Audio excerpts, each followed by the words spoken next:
Hey everybody, what's up and welcome back to today's video guys. And today guys, I'm going to go ahead and be showing you how to import fonts into Pixlr.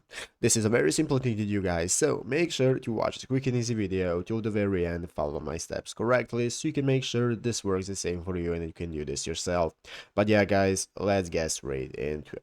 So the first thing you want to do is go ahead and open up the official Pixlr website right here, pixlr.com, if you haven't already. And after opening it up, you'll be greeted by this home page right here, which is the main page of Pixlr where we can get started logging into our account. So here in the upper right corner, you'll have the login option. If you do not already have an account, you can just go and create a new one. And after logging in, you'll be greeted by this home page right here where we can get started opening up the photo editor.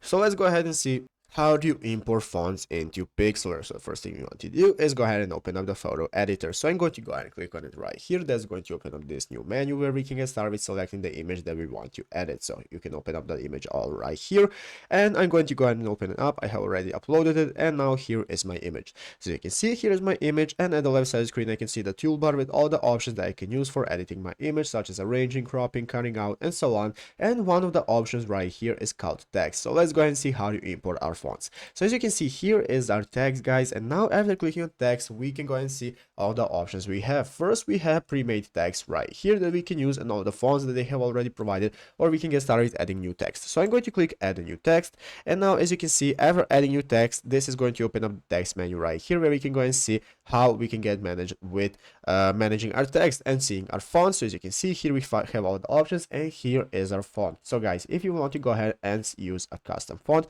you can go ahead and click on the font option, and this is going to open up this new button that says add local font. So what you want to do is click add local font and then upload a font from your PC that will be able to show right here, and you'll be able to select it to use as a font. But yeah guys, basically that is how to do it. So I hope this video was helpful. If it was, make sure to leave a like, subscribe to the channel. So yeah guys, thanks for watching, take care, and bye.